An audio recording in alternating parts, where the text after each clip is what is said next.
So, one, we said, by law, we think the commissioner should have that power. But leading up to that, we think every BOCES district should convene a restructuring group of teachers, superintendents, but also citizens. And I urge you, become, as a League of Women Voters, as people interested in civic good, become involved.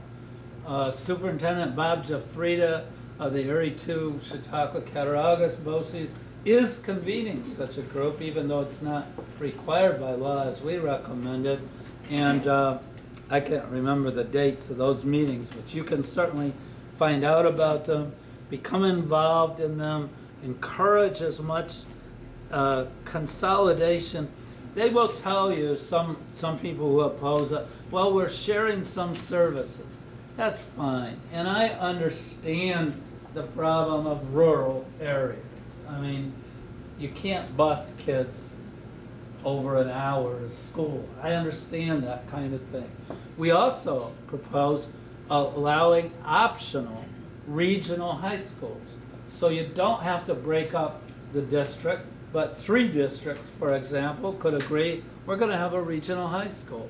And probably it's reasonable to bus kids a little further to high school kids than it would be elementary children. Here's an example where I'm convinced we can save a lot of money. But more importantly, we can't just offer as good services.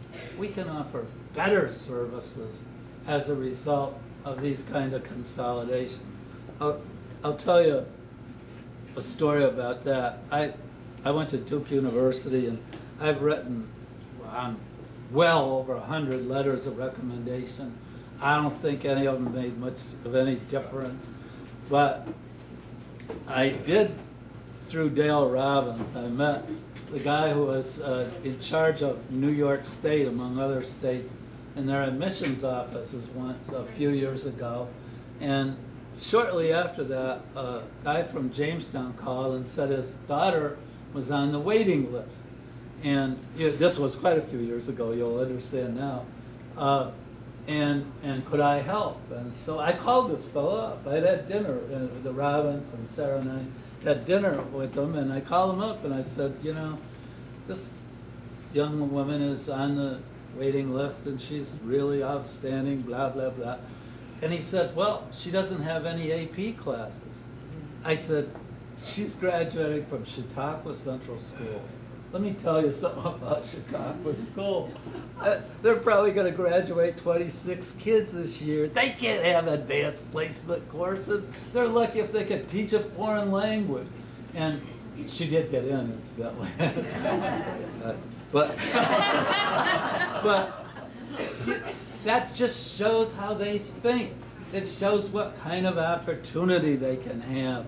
I am just utterly convinced we can not only save taxpayer money, but have better services in education. And we've got the support of Commissioner Mills and Bob Bennett, the Chancellor of the Board of Regents, and others. We need activism, though, at the local level. If it's gonna, we can, the legislature could do away with some of these things. They could create a little more incentive and that kind of thing. But when it comes right down to it, it's going to be Faulkner and Frewsburg, or Brockton and, who's Brockton talking to? Fredonia, that make the decision. And I mean, you know what we're up against. I mean, I don't have to tell you. You know better than I. When I read in the newspaper that Forestville didn't think too highly of merging with Fredonia because they thought it would hurt their music program. It's humorous if it wasn't so sad. And I had a lady from Ripley who told me, I am against it because my son wouldn't start on the football team if you merged our school with Westville. I said, does Ripley have a football team? I mean, seriously. I really think that this is a very important. We, again, I'm going to skip over. We recommended some very controversial things regarding cost drivers for local governments. We recommended considering a whole new pension system, a tier for new state and municipal employees that would be more like the private sector. We made a controversial recommendation regarding employee contribution to health insurance, and some very practical things that we think would save municipal governments and school districts money and still be fair. Now, in fairness, the public employee unions are not very much in favor of that, although I did reach out to them, some of them, mostly retired people, because mostly I know those that have already retired, but and because I think they're more unfettered. And they said, well, when it comes to negotiating things, we just soon negotiate with one as opposed to 6 different school districts, for example. So don't assume that the unions are adamantly against all of this. They are against some of the recommendations we made. In conclusion, it'll really be up to the school districts and municipalities what happens. The power is really at the local level.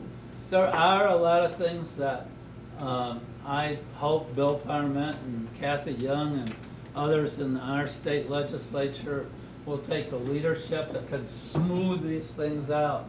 There are ways to have more efficient referenda and that kind of thing. But in the end, it's going to come down to leadership at the local level and leadership from civic organizations such as yours. The League of Women Voters could be a very active and effective advocate for reform and improvement of our local government structure and the ability of citizens to make informed judgments about local issues. We got a lot of help from some of you about that day in, day out. But this, to me, is an issue that should unite people who consider themselves liberal and people who consider themselves conservative. This should not be a matter that is divisive in the sense of could we do things better. And so I ask you to become as involved as you can, and I'll just finish with one little thing. I know the rural character. I was elected 6 times to the Congress from a predominantly rural district, and I guess the wisest thing that I ever heard was at a town meeting down in Wellsville one night.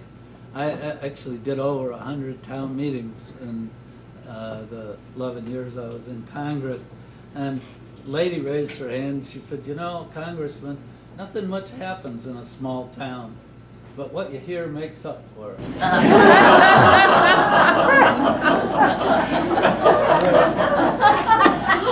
Well, we hear a lot of things about village dissolution and school district consolidation and things like that, and I hope that we can really achieve some reform.